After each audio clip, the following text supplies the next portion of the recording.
Hi everyone, Stephanie Kane. I own Kane Coaching.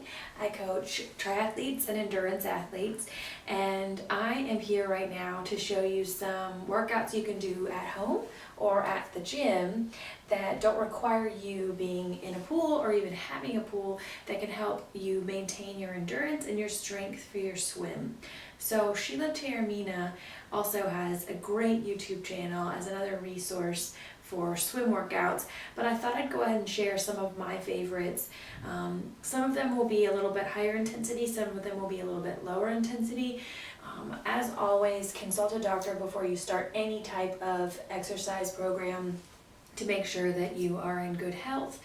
And this is just my personal recommendations for what I like to do with the athletes that I coach and myself to stay strong and healthy. The thing I do at home is I take the middle of the band. This is just a long band, it's a couple feet long.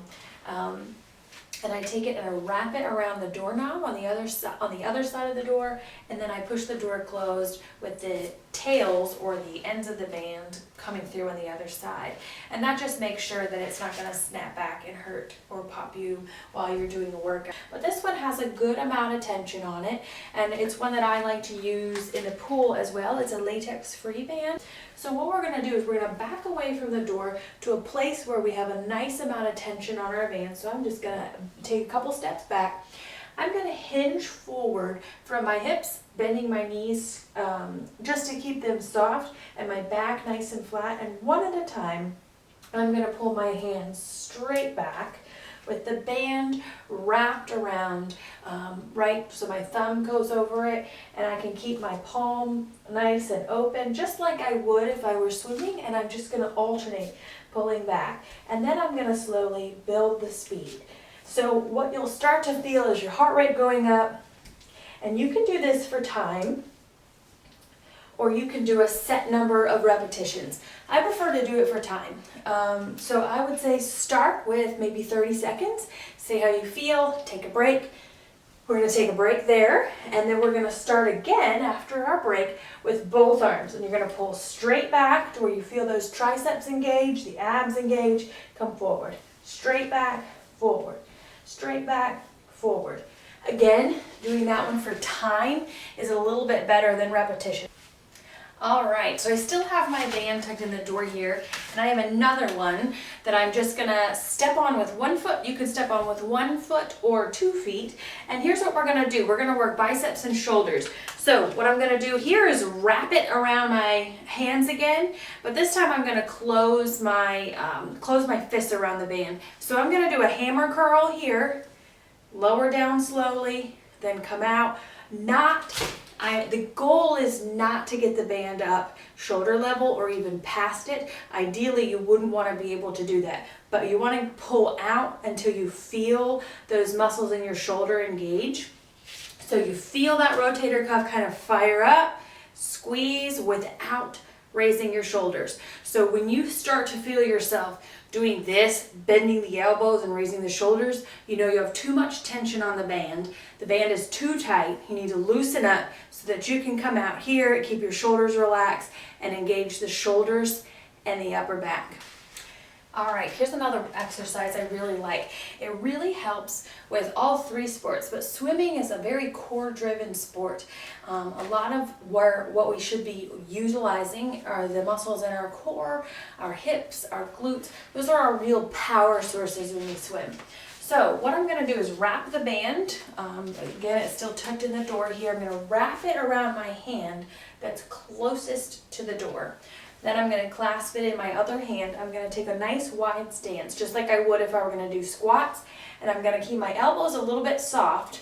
My tummy's already nice and tight. So think about pulling your belly button towards your spine, and you're going to rotate and come back. So your shoulders are going to be facing just a little bit of it at an angle. And you're going to rotate, come back. Rotate, come back. Again, doing that for time.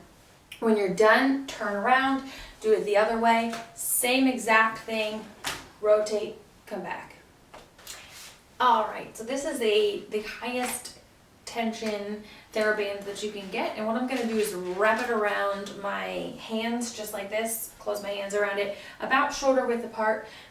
One thing to keep in mind is that if you want a more intense workout, bring your hands closer together. And if you want a little less intensity or less resistance, bring them a little wider apart. So I'm going to bring my feet wide apart, soften my knees, bring my hands up over my head, and I'm going to do a lat pull down. So what I'm going to do is just tighten up this arm, my left arm. I'm going to pull down on my right, nice and tight, really, really, really squeezing the upper back.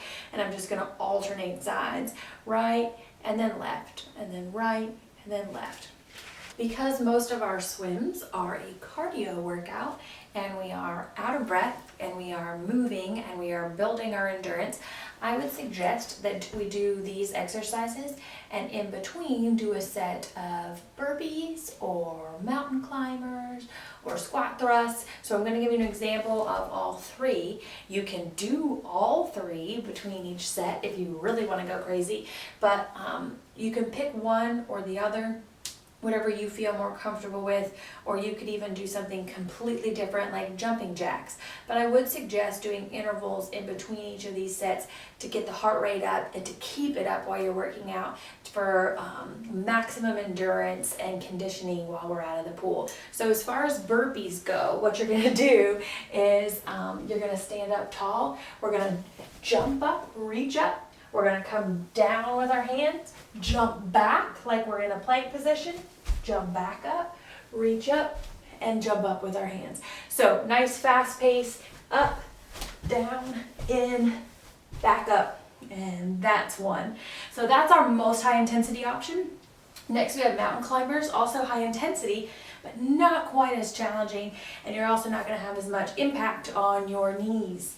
So come down into a plank position or a high push-up, high plank position here, and you're going to bring your knees one at a time, tapping your toes all the way up like you're climbing a mountain. So fast pace looks like this. And that will also get your heart rate up. Squat thrusts are another option. It's kind of like a burpee, but you're not doing the jump up portion. So you're going to start out in a high plank or push-up position, and you're going to jump up into a squat, put your hands ducked down, jump back out into a high plank, up into a squat, back out into a high plank. So all of those things are going to get your heart pumping, blood flowing, and build your endurance.